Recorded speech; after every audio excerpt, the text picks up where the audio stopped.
Hey, learned something today.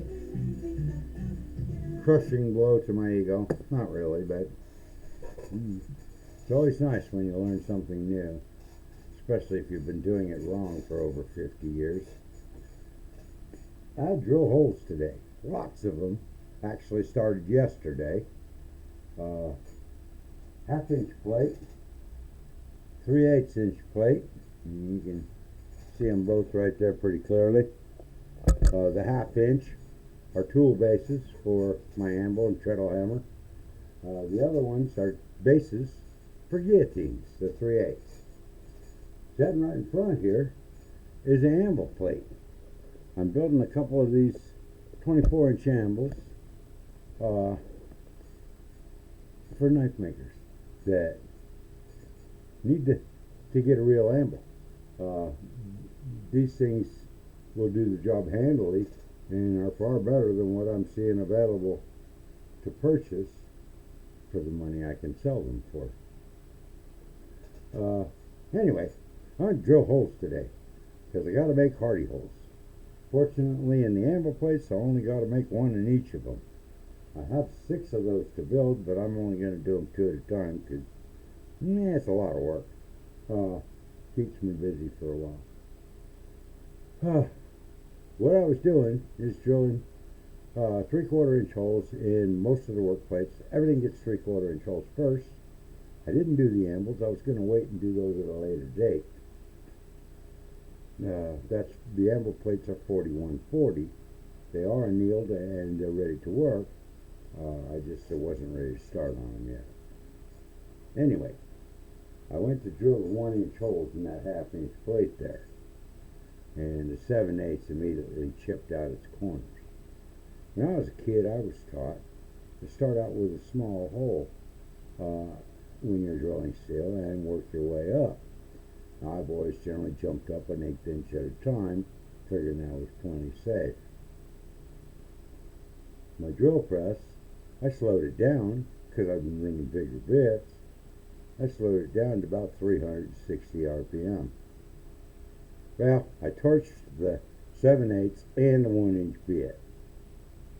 So what I did is pull them out. I called Charlie and Trav over to Machine Shop. I told them I was heading their way. And I brought those. Those are Drill America bits. I bought that set specifically for this shop. I have plenty of drill bits down below for the big shop. Anyway, I decided I was going to take the other set with me. I left a set of Cobalt bits here, and the rest of that Drill America set, I bought that set from Home Depot. It was $35, free freight. So that seemed fairly reasonable for these large bits. They're made out of high-speed steel, and I assumed that they were just a piece of shit bit. Excuse me, poor quality bits, and it was the bit's fault that I torched these 2 bits. When I showed the bits to Charlie and Travis, they immediately said, 1, you're running your drill press way too big, and number 2, the hole that you're going into is too big because what you're doing here is just cutting on the outside edge. I had since I was a kid. It was kind of a pain in the ass. When I was drilling these holes originally, I got them up 3/4 of an inch. I started out with a 1/4 inch bit and I worked my way up 1/8 of an inch at a time, which means I went through all these bits 6 times, 5 times, whatever. I spent the whole day doing it. And what Charlie and Travis told me is that the machine shop, if they're drilling a 1-inch hole in 1-inch steel, what they're going to do is punch a 1/4, maybe a 3/8 hole, and then they're going to put the 1-inch bit to it. But that drill press is going to be slowed down to 100 RPMs or less. So I came home, slowed my drill press down to its slowest speed, which is 160.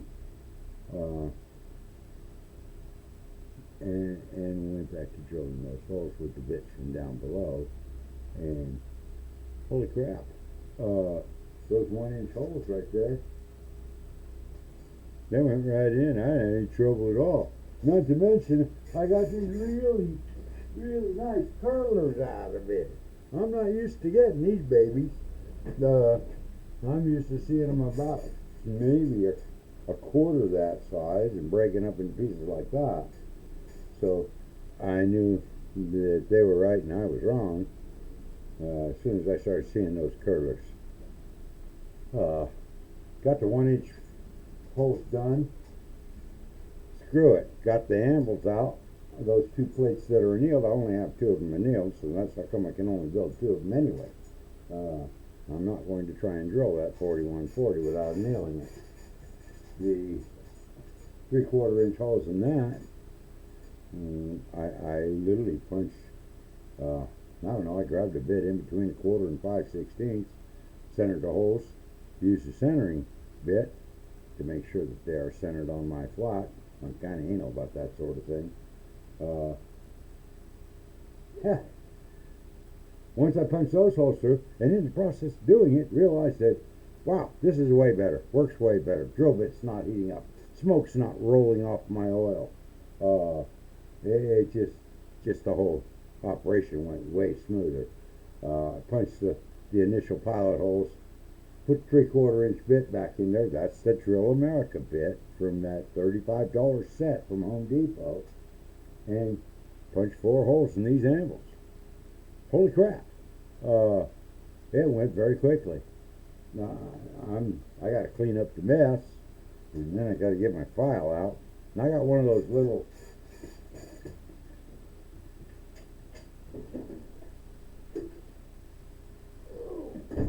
I bought this thing at Harbor Freight for $100.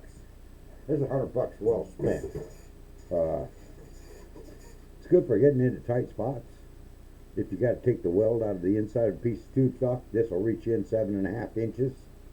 So 15 inches you can clear of that weld with this lickety split. But when it comes time to make those hardy holes square, what I'll do is take a square file, get those corners cut in. I will put die chem on them first and lay out my squares, and then kind of file towards them. But once I get a corner on all 4 corners, I can come in there with this thing and do most of the cutting. I won't finish it because I want the whole square and true all the way through, and the only way to do that's with a file paying attention. Do that as it may. I just wanted to impart that. I wanted to share that. And I realize some people knew this already, but this was news to me. And kind of freaked me out that I've been doing it wrong for most of my life. I was taught wrong from the beginning, and quite frankly, until Charlie and Travis told me that, and I actually saw the result, I just assumed I knew everything. And now I know I don't. This is my rig. I have a little tiny shop here, and those anvil plates are friggin' heavy. There ain't no way I was drilling them and holding the end up. I don't want to do that. So this board goes across there, gives me support for something heavy, sticks out past the drill press.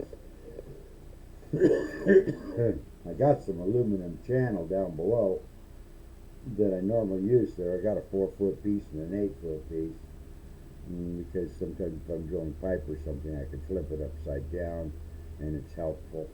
I don't want to be bothered, and that 1x4 was close by, and it worked just fine. I'm just tickled pink with what I learned today, and thought I should share it. Anybody wants to come file holes, I got a whole bunch of them need filed. Because all of them in that stack right there need to be square, and all of them in that stack need to be square, and both of these, which that's going to be the hard ones, because that's 8 thick, each one of those has one hole that needs to be squared, because we get a hardy in each one. And while we're sitting here talking, there's a stink bug approaching. The way I'm doing this is my hardy hole here, that's my Pritchett back there, and I've been looking at all these anvils with the cut tail on them, and I'm in my brain trying to figure out why they're doing that, because you literally forfeiting flat workspace to do that. And I'm wondering how useful is that cut corner if people are intentionally wanting that on their anvil rather than just a square piece of steel right there. I don't know. I can always do it. I mean, it's not like it's something that has to be done first. But I question the validity of doing that. I don't understand what that's for. I've never found a use for it. That's what I know. It's just wasted space to me. But anyway, that's what this video was all about. I was stupid, but I learned. I have to give myself credit for being smart enough to be willing to listen to them when they told me to do that. And I like the way that drill press reacted way better. Once I slowed it down, much easier to handle, no smoke. It just did a way better job, way easier. And quite frankly, I don't think it was, if I'd have done it this way in the first place, I'd have been done with this whole job yesterday. Be that as it may. Lesson learned. Also, Charlie decided to cap on my drill press, which annoyed me to no end. I have a floor model down below. This is one of those mid-size models. It's not a bench top. It's way too tall to put on a bench. And I've had that drill press for eons. I paid somewhere in the neighborhood of $500 for the damn thing. Back when $500 would have bought me a used car that ran decent. So I question them capping on my drill press. Outside of that, I'm pretty happy, and I had to stop by. I had to go pick up some tanks, and on the way back picking up tanks, I had to stop by the machine shop and tell them, "Wow, man, thanks for the input, because you made a difference in my life." Anyway, that's all I had to say, guys. I'm out. Bye.